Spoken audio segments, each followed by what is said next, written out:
Assalamualaikum warahmatullahi wabarakatuh. Pada kesempatan kali ini, kami akan menjelaskan tentang analisa sistem e-procurement Geprek Pangeran berorientasi objek.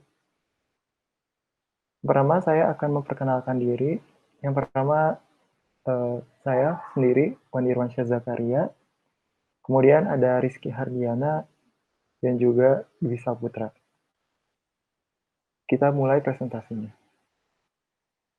Yang pertama adalah latar belakang. Nah, di dalam dunia usaha tentunya teknologi merupakan suatu aspek yang sangat penting, di mana teknologi dapat menunjang proses bisnis di suatu perusahaan. Nah, salah satu bisnis yang banyak menggunakan teknologi adalah bisnis makanan. Identifikasi masalah. Nah, proses pengadaan dilakukan masih dengan cara manual. Kemudian tidak adanya integrasi data, lalu proses monitoring yang tidak efisien dan malah menambah biaya proses pembayaran yang masih dilakukan secara manual.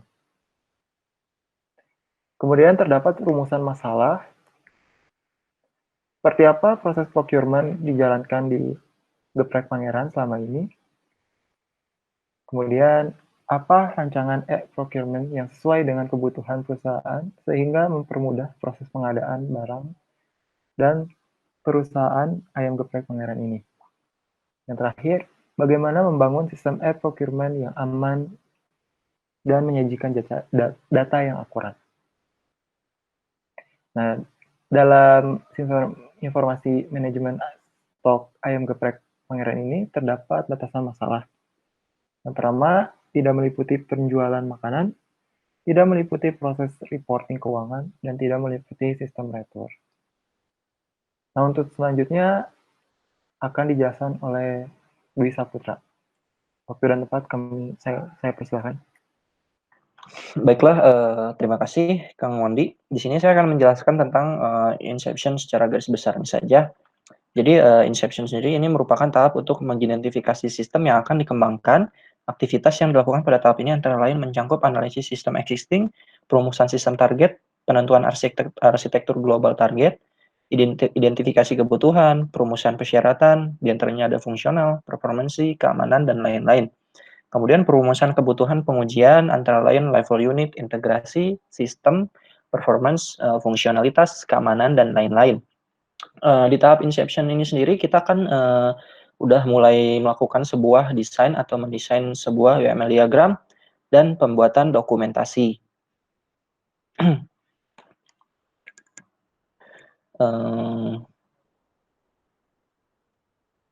Di inception sendiri nantinya kita akan menentukan ruang lingkup proyek dan juga membuat business case. Oke, boleh di next. Kemudian setelah fase inception maka kita akan masuk ke fase elaboration, di mana elaboration merupakan tahap untuk melakukan desain secara lengkap berdasarkan hasil analisis pada tahap inception. Aktivitas yang dilakukan pada tahap ini antara lain mencakup pembuatan desain arsitektur subsistem, antaranya adalah arsitektur pattern, kemudian desain komponen sistem, dan desain format data protokol komunikasi, desain database, desain user interface, pemodelan diagram UML, di dalamnya ada diagram sequence, kelas diagram, komponen, deployment, dan lain-lain, dan pembuatan dokumentasi. Kemudian di dalam elaboration juga kita dapat menganalisis berbagai persyaratan dan risiko, menetapkan baseline, merencanakan fase berikutnya yaitu construction. Baik, mungkin itu saja. Boleh di next kan? Nantinya tujuan proyek akan dijelaskan oleh Kang Rizky Hardiana. Terima kasih. Oke, terima kasih Kang Dwi. Di sini saya akan menjelaskan mengenai tujuan proyek dari sistem e-procurement ayam geprek Pangeran ini. Jadi proyek e-procurement ini bertujuan guna menghasilkan sistem informasi atau software yang dapat membantu dalam proses bisnis ayam geprek Pangeran sehingga dapat meningkatkan kecepatan, ketepatan, serta keuntungan perusahaan.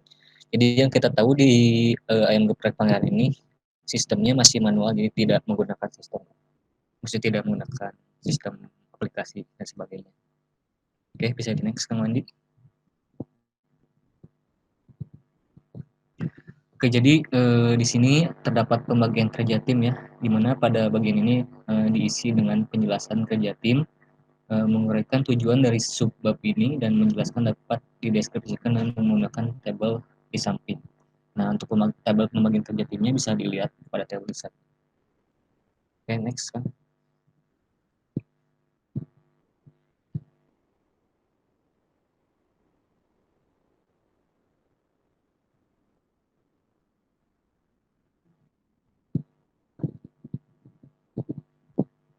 Oke. Oke, jadi di sini terdapat jadwal pekerjaan juga. Jadwal pekerjaannya ini menyangkut kegiatan kita dari awal sampai akhir analisis dari sistem e-procurement and pengirannya. Bisa dilihat pada deskripsi pekerjaan di samping. Oke, mungkin bisa di next.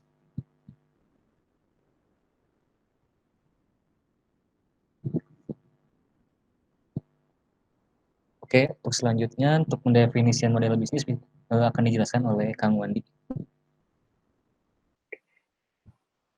Oke, terima kasih Kang Rizky. Untuk selanjutnya saya akan menjelaskan tentang pendefinisian model bisnis. Nah, dalam model bisnis ini terdapat aktor yaitu supplier, yaitu sebagai internalnya, yang melakukan business use case yaitu tender. Berikut merupakan business use case diagram yang ada. Selanjutnya saya akan menjelaskan tentang aktivitas business use case. Pada bagian ini dijelaskan aktivitas bisnis yang dilakukan oleh supplier, pengadaan, dan purchasing. Nah, yang pertama, bagian pengadaan melis bahan baku yang dibutuhkan. Kemudian, bagian pengadaan melakukan e-tender. Selanjutnya, pada bagian supplier, supplier mendaftarkan e-tender. Dan di bagian pengadaan melakukan pemilihan supplier yang tepat. Kemudian bagian pengadaan mengumumkan pemenang tender. Nah, jika supplier memenangkan tender, maka bagian supplier melakukan proses permintaan bahan baku. Kemudian jika tidak, maka diberikan notifikasi bahwa supplier gagal memenangkan tender. Setelah itu, setelah melakukan proses permintaan bahan baku, kemudian bagian supplier mengirimkan bahan baku kepada bagian pengadaan. Kemudian mengupdate status pengadaan menjadi sedang dikirim. Kemudian pada bagian pengadaan setelah menerima bahan baku, maka bagian pengadaan melakukan update ke sistem, kemudian mengirim invoice kepada bagian purchasing. Nah, di bagian purchasing melakukan proses pembayaran, invoice, dan mengupload bukti pembayaran dan merubah status menjadi sudah dibayar. Seperti itu. Selanjutnya kita akan menjelaskan tentang business object model. Nah, pada bagian ini dijelaskan hubungan antara business worker dengan entity yang ada. Nah, yang pertama di sini ada business worker-nya yaitu pengadaan dan purchasing, di mana bagian pengadaan berhubungan dengan entity purchase request, tender, purchase order, dan invoice. Seperti itu. Kemudian selanjutnya akan dijelaskan oleh Kang Dwi Saputra. Baik, terima kasih Kang Wandi.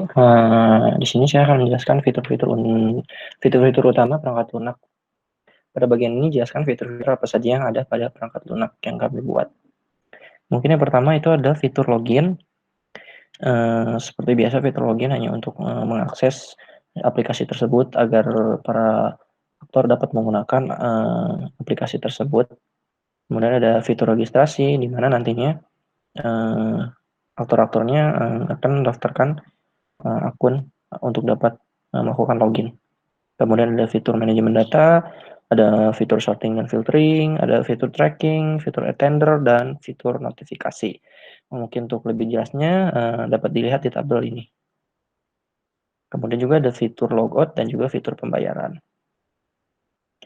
Dan di next boleh Kang? Dan di use case diagram ini nantinya akan dijelaskan oleh Kang Rizky Hardiana. Terima kasih. Oke, terima kasih Kang Dwi. Jadi di sini saya akan menjelaskan mengenai use case diagram, yang dimana use case diagram ini merupakan hubungan antara internal dan eksternal aktor, serta use case yang berhubungan dengan aktor. Nah, bisa dilihat pada diagram use case di samping ini. Terdapat 3 aktor yaitu pengadaan, purchasing, dan supply. Di mana use case-nya itu terdapat login, kemudian ada tender dan manajemen data, yang keduanya ini merupakan include ke login, dan juga ada logout yang include ke login, serta register yang loginnya serta login yang include ke register.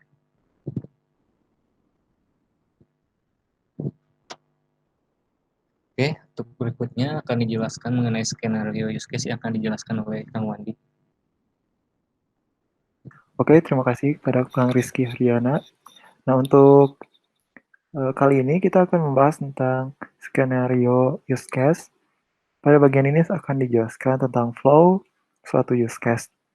Nah, yang dijelaskan pertama adalah use case pengadaan atau tendering.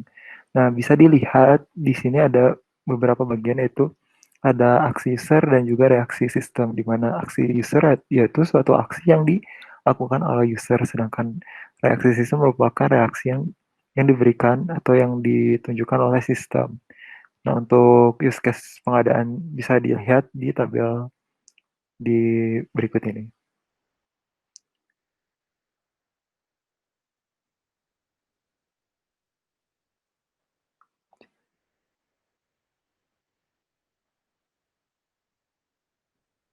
Oke.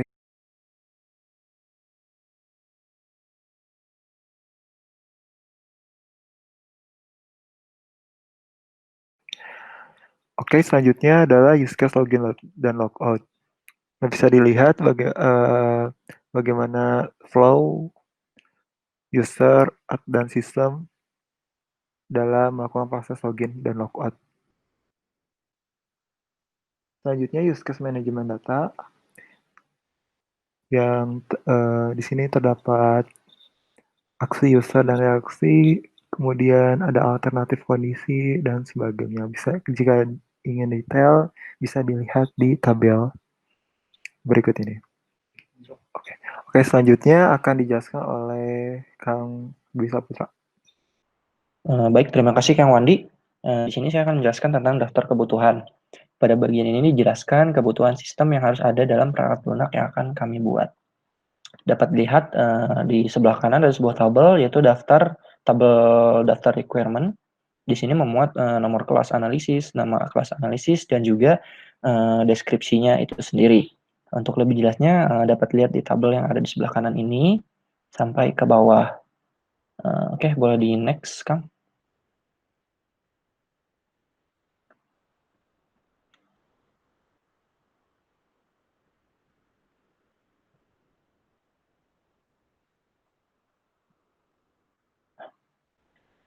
Baik, selanjutnya setelah daftar kebutuhan di sini akan dijelaskan diagram sequence.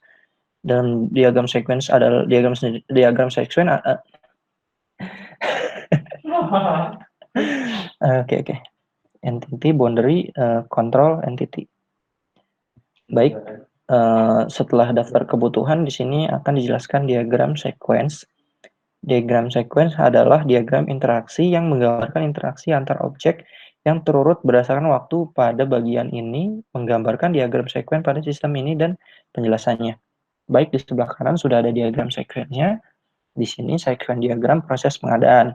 Di sini sudah ditampilkan ada aktor, ada boundary, ada control, dan juga ada entity-nya. Di sini aktornya mungkin bagian pengadaan, boundary-nya di sini adalah halaman pengadaan, kontrolnya sendiri adalah proses pengadaan, dan entity-nya adalah pengadaan. Dan untuk lebih jelasnya dapat dilihat di tabel ini. Dan kemudian selanjutnya akan dijelaskan diagram kelas analisis yang akan dibawakan oleh Kang Wandi. Kang Wandi dipersilakan. Oke, terima kasih kepada Kang Dwi. Nah, selanjutnya saya akan membahas tentang diagram kelas analis. Diagram kelas merupakan diagram yang menggambarkan keberadaan dari kelas-kelas dan hubungannya dengan logical view dari sebuah sistem. Pada bagian ini menggambarkan diagram kelas yang ada di penjelasannya. Nah, di sini bisa dilihat ada kelas diagram proses pengadaan, yaitu yang pertama ada aktornya, yaitu bagian pengadaan, kemudian ada form pengadaan, kemudian ada proses pengelolaan data pengadaan, dan ada entity juga, yaitu pengadaan. Oke, next. Selanjutnya, yaitu deskripsi kelas analis. Kelas-kelas yang ada pada sistem ini yaitu form pengelolaan pengadaan, pengelolaan data pengadaan, dan pengadaan. Pada bagian ini menjelaskan peranan dan atribut dari setiap kelas yang ada. Nah, kita bisa lihat bahwa di sini ada nama kelas, yaitu form pengelolaan pengadaan. Itu tanggung jawabnya adalah berperan dalam batasan untuk mengelola data pengadaan, menambah dan mengubah data pengadaan. Seperti itu, dan sebagainya. Selanjutnya bisa dilihat. Oke, selanjutnya kita akan lanjut ke prototype perangkat lunak. Oke, selanjutnya kita akan ke prototype perangkat lunak. Nah, di sini ini adalah halaman pertama login pengadaan. Nah, kemudian ini adalah dashboard bagian admin pengadaan, di mana di sini terdapat pengadaan menunggu persetujuan dan pengadaan sedang berjalan. Dan kemudian ini merupakan form input pengadaan baru. Misalnya kita simpan, nah maka akan ada pop-up berhasil menyimpan ke database. Lalu di sini ada halaman pengadaan menunggu persetujuan. Oke. Nah, selanjutnya ini merupakan bagian approval di bagian manajer pengadaan. Di sini ada button approve. Nah, ini memilih tanggal bagian pengadaan dimulai dan tanggal akhir tendernya. Nah, jika berhasil maka ada pop-up seperti itu. Kemudian kita log out. Nah, di sini merupakan halaman dashboard dari supplier. Di sini ada tender yang diikuti, tender yang sedang berjalan, dan di sini ada tender, yaitu list of tender yang ada di perusahaan. Misalnya kita mengikuti satu tender, ini adalah detail tender. Nah, misalnya ini adalah form join tendernya, kemudian berhasil. Kemudian menunggu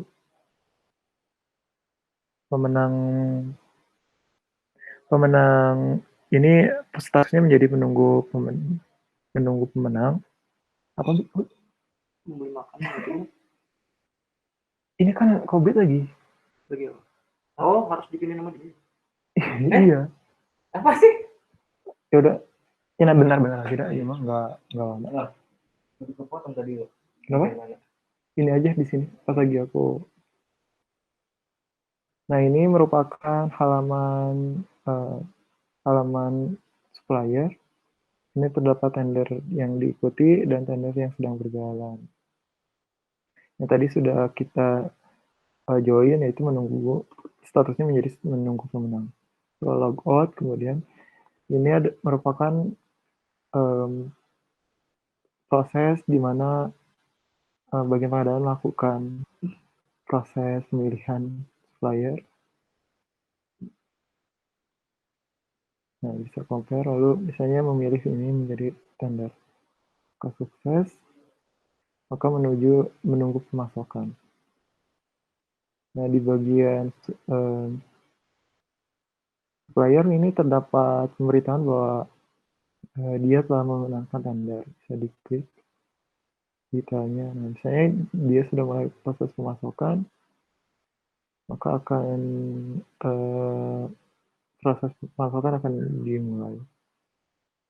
Lalu misalnya setelah proses pemasokan telah terselesaikan, maka bagian supplier akan melakukan proses pengiriman, bukti pengiriman dan sebagainya. Ini merupakan formnya, kemudian di output sukses. proses, maka dia menunggu di bagian pengadaan menerima barang.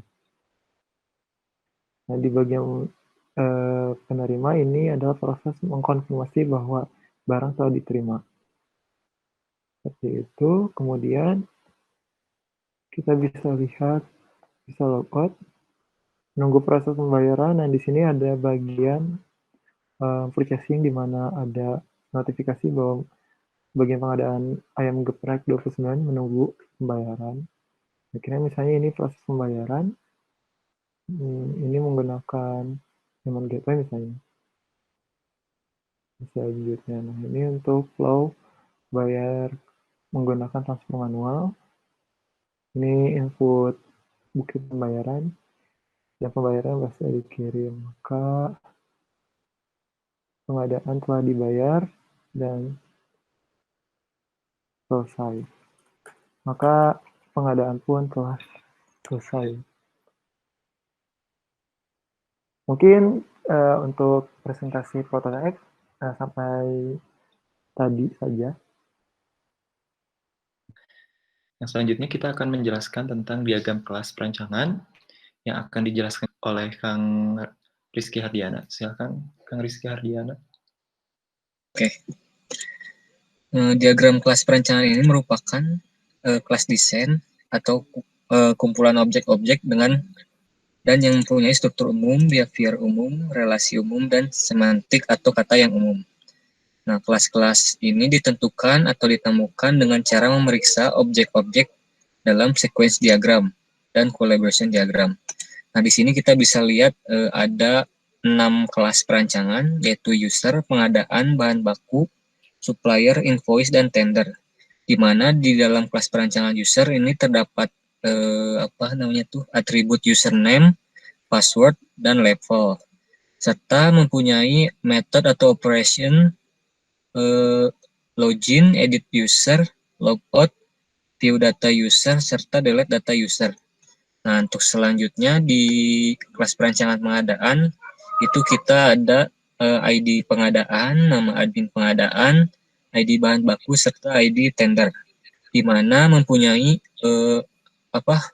method atau operation yaitu add data, view data, edit data, dan delete data.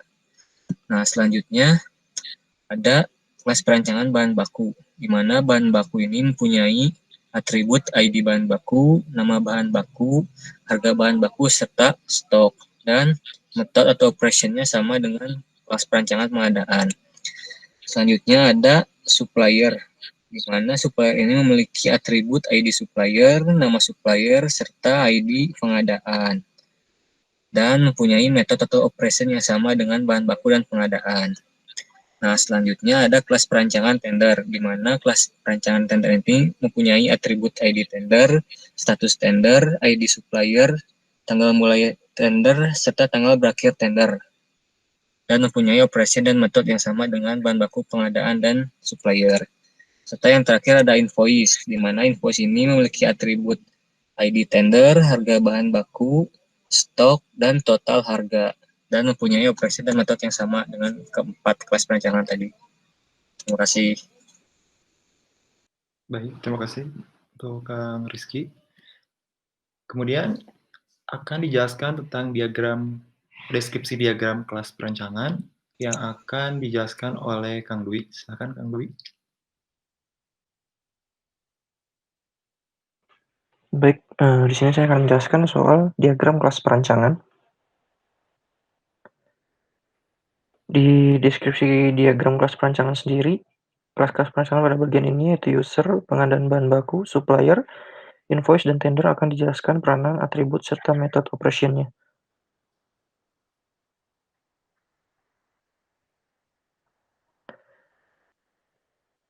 Mungkin yang di pertama ini akan dijelaskan diagram kelas perancangan supplier. Pada kelas supplier terdapat atribut yang menginformasikan ID supplier, nama supplier, dan ID pengadaan, dan juga memiliki metode atau operation add data, view data, edit data, dan delete data. Untuk di diagram kelas perancangan user, pada kelas user terdapat atribut yang menginformasikan username, password, dan level, dan juga memiliki metode atau operation login, edit user, logout, view data user, delete data user. Dan yang ketiga itu kita ada diagram kelas perancangan pengadaan. Di sini dideskripsikan pada kelas pengadaan terdapat atribut yang menginformasikan ID pengadaan, nama admin pengadaan, ID bahan baku, dan ID tender, dan juga memiliki metode atau operation data, view data, edit data, dan delete data. Dan untuk yang keempat yaitu diagram kelas perancangan bahan baku yang mendeskripsikan pada kelas bahan baku terdapat atribut yang menginformasikan ID bahan baku, nama bahan baku, harga bahan baku, dan juga stok, serta memiliki metode atau operation add data, view data, edit data, dan delete data. Boleh di next, Kang? Dan yang kelima, untuk deskripsi diagram kelas perancangan tender, pada kelas tender terdapat atribut yang menginformasikan ID tender, status tender, ID supplier, tanggal mulai tender, dan tanggal berakhir tender, serta memiliki metode atau operation add data, view data, edit data, dan delete data. Dan untuk yang terakhir, deskripsi diagram kelas perancangan invoice. Pada kelas invoice terdapat atribut yang menginformasikan ID tender, harga bahan baku, stok, dan total harga, serta memiliki metode atau operation add data, view data, edit data, dan delete data. Oke, mungkin sekian. Siap, terima kasih untuk Kang Dwi mengenai penjelasannya. Sama-sama, Kang. Untuk selanjutnya akan dijelaskan tentang deskripsi diagram kelas perancangan. Oke, maaf mungkin ini tabel relasi antara kelas analis. Nah, di sini akan dijelaskan yang pertama adalah ada relasi antara kelas user dengan supplier. Nah, untuk kelas user dan supplier itu memiliki relationship generalization di mana user adalah general dari supplier. Untuk selanjutnya ada hubungan pengadaan dengan kelas bahan baku, tender, dan supplier. Nah, hubungan antara pengadaan dan juga ketiga kelas lainnya, bahan baku, tender, dan supplier itu adalah dependensi yang merupakan kelas bahan baku, tender, supplier tidak akan dapat berjalan ketika kelas pengadaan tidak berjalan. Kemudian dari tender ke invoice juga sama, memiliki relationship yaitu dependensi. Nah, artinya sama. Kelas invoice tidak bisa berjalan ketika kelas tender tidak berjalan. Oke. Nah, selanjutnya ada deskripsi operasi kelas yang akan dijelaskan oleh Kang Rizky Hardiana. Oke, terima kasih Kang Wandi. Berikutnya saya akan menjelaskan mengenai deskripsi operasi kelas, di mana pada bagian ini akan dijelaskan deskripsi dari masing-masing operasi kelas yang ada pada diagram kelas perancangan. Dan berikut merupakan tabel deskripsi operasi. Di deskripsi operasi kelas yang pertama, yaitu user, memiliki operation, yaitu login, register, logout, dan view data user dengan visibility public. Dan selanjutnya ada kelas pengadaan, bahan baku, supplier, tender, dan voice memiliki operasi yang sama yaitu add data, view data, edit data, dan delete data. Dan mempunyai visibility public. Oke, terima kasih. Oke, terima kasih untuk Kang Rizky. Selanjutnya akan dijelaskan deskripsi atribut kelas yang akan dijelaskan oleh Kang Dwi. Silahkan Kang Dwi.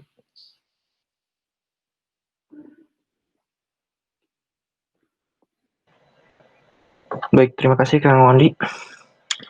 Di sini pada bagian deskripsi atribut kelas saya akan menjelaskan dari masing-masing atribut kelas yang ada pada diagram kelas perancangan. Berikut dijelaskan dengan menggunakan tabel yang ada di sini. Mungkin yang pertama ada nama kelas user. Atributnya itu ada username, password, level, login, edit user, logout, view data user, delete data user. Di mana visibility-nya itu private. Lalu dilanjutkan dengan kelas pengadaan, di mana kelas pengadaan ini memiliki atribut ID pengadaan, nama admin pengadaan, ID bahan baku, ID tender, stok, total harga, ADD data, view data, edit data, delete data, di mana visibility-nya itu sendiri adalah private. Yang selanjutnya, di kelas supplier itu ada ID user, nama supplier, ID pengadaan, ada data, view data, edit data, dan delete data, di mana visibility-nya itu yaitu sama private. Kemudian dilanjutkan dengan kelas bahan baku, di mana kelas bahan baku ini memiliki atribut yaitu ID bahan baku, nama bahan baku, harga bahan baku, stok, ada data, view data, edit data, dan delete data, di mana visibility-nya juga itu private. Kemudian untuk kelas tender sendiri memiliki atribut ID tender, status tender, ID supplier, tanggal mulai tender, tanggal berakhir tender, ADD data, view data, edit data, dan delete data, di mana ini private, visibility-nya juga private. Kemudian ada invoice.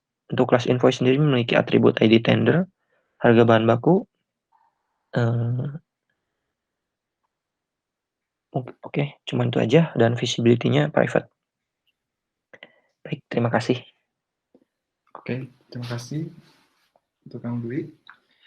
Selanjutnya kita akan menjelaskan tentang deskripsi algoritma atau query operasi. Nah, pada bagian ini akan ditampilkan deskripsi algoritma atau query dari masing-masing operasi kelas yang ada pada diagram kelas perancangan yang ada. Nah, di sebelah kanan kita bisa lihat ada tabel deskripsi algoritma atau query. Nah, yang pertama di kelas user. Nah, di dalam kelas user itu ada view data, insert, dan edit delete. Nah, untuk algoritma yang di view itu ada select bintang form untuk menampilkan data di database, kemudian insert into user, dan sebagainya. Kemudian diedit menggunakan query update, dan delete menggunakan query delete. Nah, untuk supplier pengadaan itu hampir sama algoritmanya. Seperti view menggunakan select, namun kita akan mengselectnya dari tabel supplier. Insert juga sama, insert di tabel supplier dan sebagainya. Jadi untuk operasinya hampir sama, tapi perbedaannya adalah di tabel mana yang akan di delete, insert, dan update. Seperti itu. Sama halnya seperti bahan baku dan tender. Oke. Untuk selanjutnya kita akan menjelaskan tentang kelas dan interface. Nah, di dalam kelas dan interface itu terdapat nama-nama kelas dan interface yang akan digunakan di dalam kode pemrograman. Yang pertama ada public class login. Public class login yang berfungsi untuk menampilkan halaman, login, serta proses autentikasi aplikasi. Kemudian ada public class register yang visibility-nya adalah public. Kelas ini berfungsi untuk menampilkan halaman register, akun internal maupun eksternal aplikasi. Kemudian ada public class dashboard. Nah, di sini juga berfungsi untuk menampilkan data dashboard dan di halaman pengadaan, dan juga ini sesuai dengan level login. Kemudian ada kelas notifikasi. Nah, kelas ini berfungsi untuk menampilkan notifikasi-notifikasi yang akan diterima oleh bagian pengadaan, supplier, ataupun dari bagian purchasing. Kemudian ada detail pengadaan. Itu kelas ini berfungsi untuk menampilkan halaman detail pengadaan serta data-data yang dibutuhkan. Yang level yang dapat mengakses ini adalah yang pertama adalah dari supplier dan juga di bagian pengadaan. Kemudian ada public class dan detail tender. Kelas ini berfungsi untuk menampilkan detail tender ketika user memilih salah satu tender di halaman tender. Oh ya, ini terlewat, yaitu public class tender, yaitu berfungsi untuk menampilkan list tender yang sedang open tender di halaman pengadaan dan supplier. Kemudian di sini ada list invoice. Nah, kelas ini bertujuan untuk menampilkan invoice dengan status yang berbeda, menunggu pembayaran dan sudah dibayar. Kemudian ada detail invoice. Kelas ini berfungsi untuk menampilkan detail dari invoice yang dipilih oleh bagian purchasing. Kemudian ada kelas input pengadaan. Kelas ini berfungsi untuk menampilkan form untuk menginput data pengadaan baru. Kemudian ada input bukti pembayaran, yaitu berfungsi untuk menampilkan form bukti pembayaran ketika di bagian purchasing telah menyelesaikan proses pembayaran. Oke, untuk selanjutnya kita akan membahas tentang konstanta yang akan dijelaskan oleh Kang Rizky Hardiana. Silakan Kang Rizky. Oke, terima kasih Kang Wandi. Jadi di sini saya akan menjelaskan mengenai konstanta, di mana konstanta ini mirip dengan variabel, hanya saja konstanta tidak dapat diubah layaknya variabel. Jadi istilahnya pengidentifikasian atau nama sederhana yang dapat diberikan nilai tetap apapun. Jadi si konstanta ini mereka tetap konstan di seluruh program dan tidak dapat diubah selama proses eksekusi. Oke, jadi di sini ada konstanta final integer max data sama dengan 10, yang deskripsinya merupakan variabel maksimal untuk menampilkan data tabel per halaman. Dan selanjutnya ada nama konstanta final double session timeout ininya 64.800, yang deskripsinya merupakan data waktu atau detik untuk mereset session di aplikasi. Oke, terima kasih. Baik, terima kasih untuk Kang Rizky Hardiana. Untuk selanjutnya kita akan membahas tentang fungsi yang akan dijelaskan oleh Kang Dwi Saputra. Silakan Kang Dwi. Baik, terima kasih Kang Wandi. Di sini saya akan menjelaskan tentang fungsi. Fungsi itu sendiri apa sih? Menurut saya fungsi adalah sebuah kumpulan perintah yang dikelompokkan menjadi sebuah fungsi. Dan di sini berikut nama-nama fungsi yang digunakan pada kode program yang kami buat. Di tabel yang ada di sebelah kiri, yang pertama ada nama fungsi public void login, username atau password di dalamnya, yang dideskripsikan untuk melakukan proses login di aplikasi. Kemudian ada nama fungsi public string proses, itu proses pencarian. Deskripsinya itu untuk melakukan proses pencarian data. Dan yang ketiga itu ada fungsi public void register, string data register, yang deskripsinya adalah untuk melakukan proses register.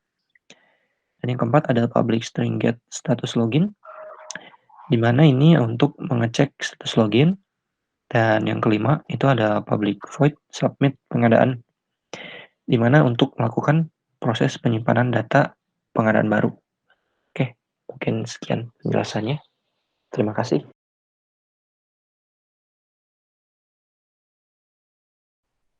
Oke, pertama kita akan login sebagai admin pengadaan.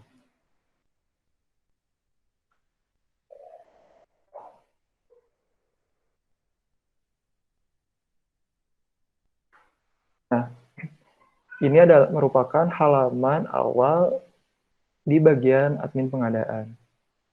Nah, step pertama yang akan dilakukan adalah menginput pengadaan baru. Misalnya kita beri contoh, kita memasukkan pengadaan ayam. Tanggal maksimal pengadaannya misalnya kita set di tanggal 31 Januari. Kemudian kita pilih kuantitinya, misalnya kita butuh 34 kilogram ayam. Kemudian spesifikasi yang diperlukan, pertama ayam fresh, ayam fresh misalnya, maksimal harga misalkan 10 juta. Maka kita simpan. Nah, kemudian status pengadaannya akan berubah menjadi, kita bisa lihat di sini, status pengadaannya menjadi menunggu approval, yang dimana ini harus di-approve oleh bagian manajer pengadaan. Nah, kemudian kita logout dan login sebagai manajer pengadaan.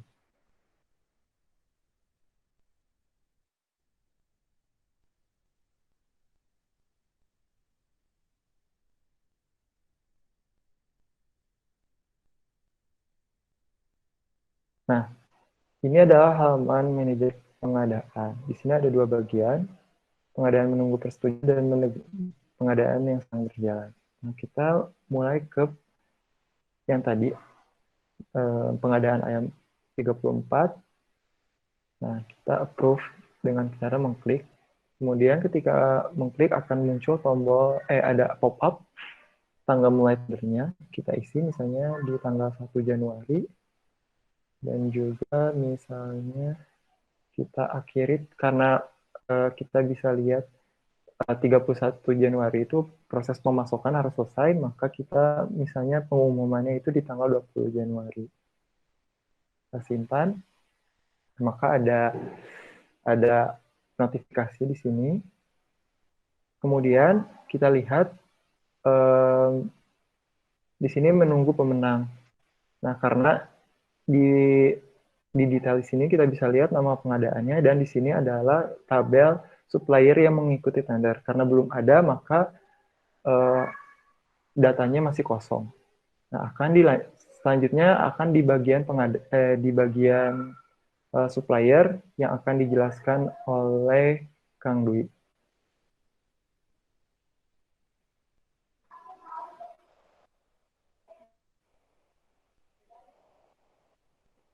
Oke, baik, terima kasih Kang Abdul.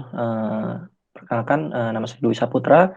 Saya juga mahasiswa jurusan Sistem Informasi, dan kali ini saya akan menjelaskan tentang aplikasi e-procurement pada perusahaan ayam geprek Pangeran, dan saya di sini sebagai yang menghandle bagian supplier. Dan di sini sudah tampak tampilan login untuk aplikasi yang akan ada di bagian supplier. Pertama-tama kita harus login dulu untuk dapat masuk ke sistemnya.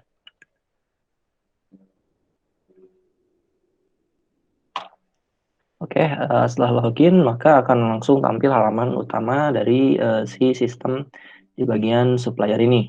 Di sini dapat kita lihat di sini ada menunggu pemenang tender dan juga ada pengadaan berjalan.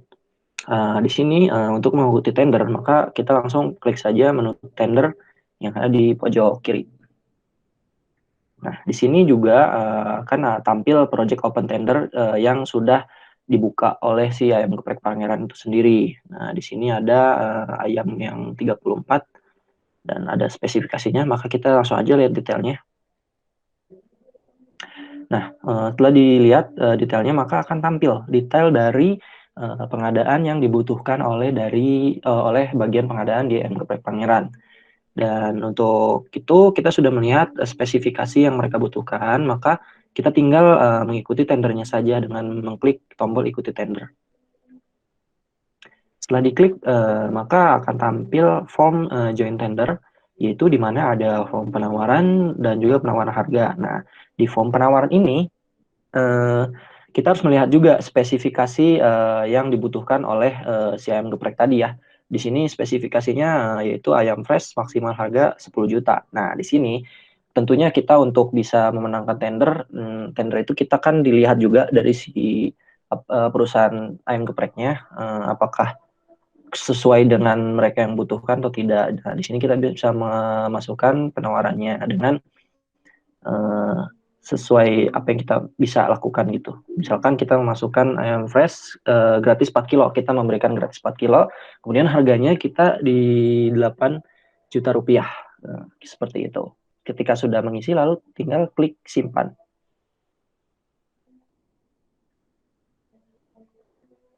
Oke, setelah klik simpan, maka penawaran kita sudah tersubmit ke dalam sistem dan juga nanti akan tampil di sistemnya bagian pengadaan. Kemudian kita logout, nanti akan kembali lagi ke bagian pengadaan. Baik, untuk melihat perbandingannya, apakah karena kan nanti harus dilihat ada yang pemenang, ada yang juga yang kalah di tender ini, maka saya asumsikan di sini akun yang kedua ini adalah supplier pesaing saya.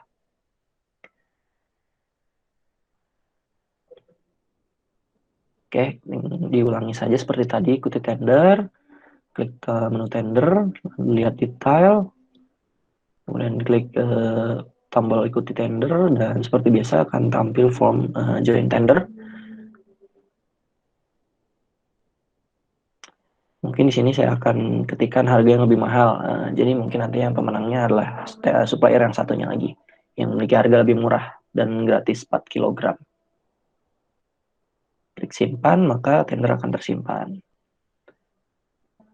Nah, seperti itu. Dan sekarang akan dikembalikan ke bagian pengadaan, yaitu ke bagiannya Kang Abdullah. Baik, nah untuk selanjutnya kita akan mulai ke proses selanjutnya, yaitu untuk pemilihan pemenang tender. Nah, yang pertama tentunya kita harus login menggunakan manajer pengadaan.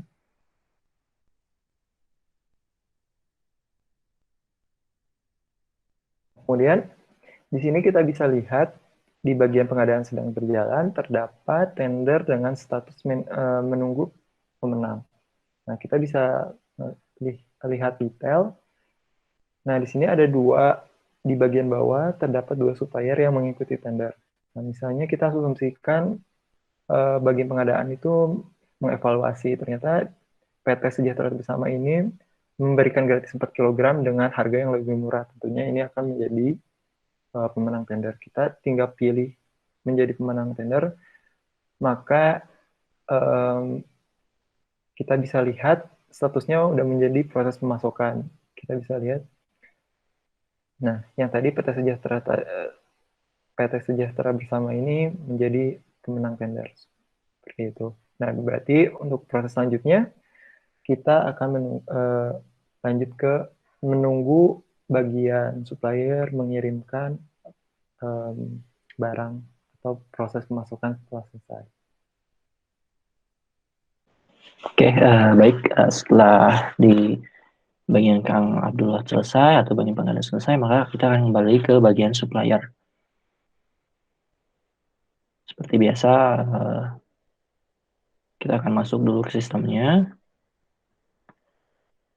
Nah, di sini untuk di pengadaan sedang berjalannya sudah ada notifikasi dan kita bisa lihat detailnya.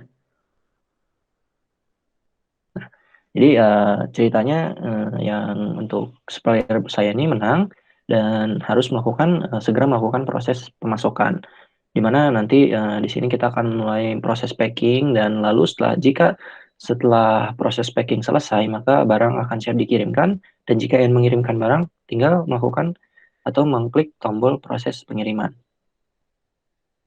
Dan akan tampil detail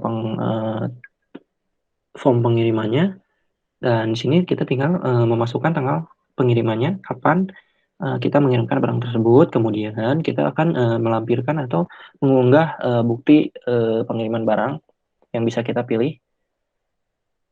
Misalkan ini contohnya resi pengirimannya, lalu kemudian klik simpan.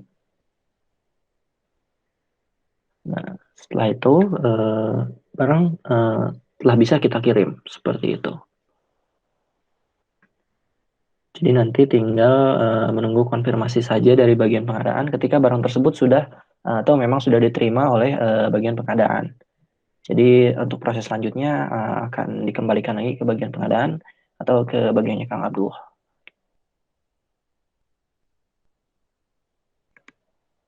Nah, untuk selanjutnya kita akan mulai ke bagian pengadaan lagi untuk mengkonfirmasi barang sudah diterima.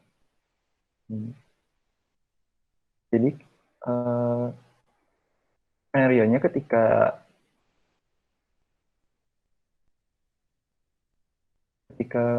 barang telah diterima atau sudah masuk ke pengadaan, maka akan di statusnya akan ada tulisan konfirmasi diterima. Maka kita misalnya barang dari supplier sudah diterima, maka kita tinggal melakukan proses ini dengan cara klik terima barang. Kemudian, nah kita bisa lihat juga bukti pengiriman yang tadi supplier kirimkan dengan mengklik. Nah, ini sebagai contoh, misalnya formnya nanti akan muncul form pengirimannya atau bukti pengirimannya. Nah, kemudian misalnya kita mulai ke form penerimaan barang. Nah, tanggal terimanya itu tanggal berapa? Kemudian insert bukti penerimaan barang. Nah, selanjutnya akan tersimpan. Nah, statusnya akan berubah menjadi menunggu pembayaran. Nah, setelah bagian ini sudah selesai, maka akan lanjut ke bagian supplier.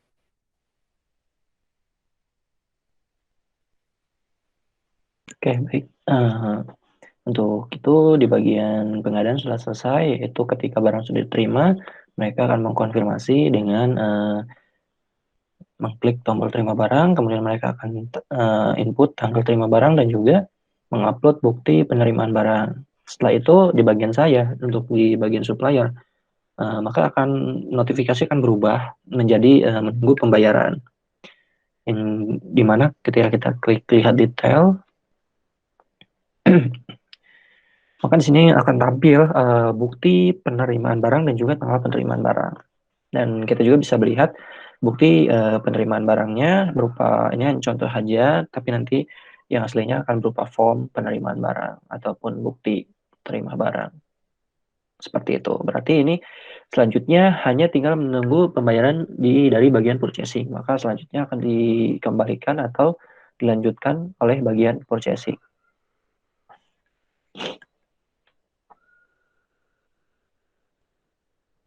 Oke, terima kasih Kang Wandi dan Kang Dwi.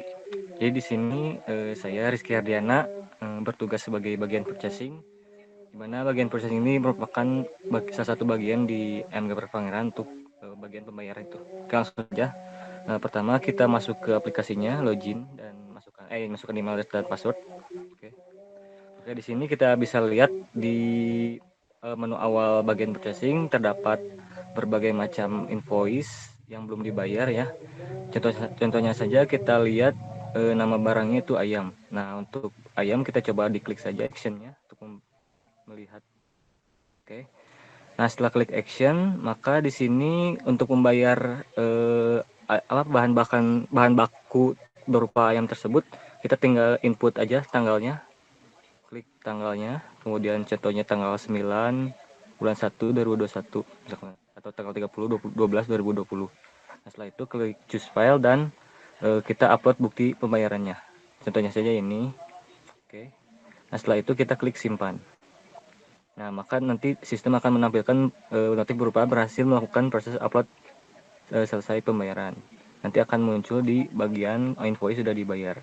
Setelah itu, si bahan baku tersebut dibayar, maka akan kembalikan ke bagian supplier bahwa si bahan baku tersebut sudah dibayar.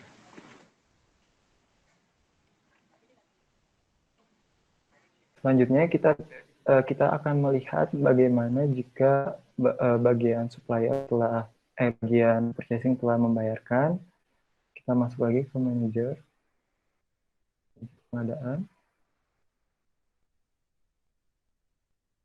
Maka kita lihat bahwa pengadaan ayam sebesar 34 kg itu sudah selesai karena sudah terbayarkan.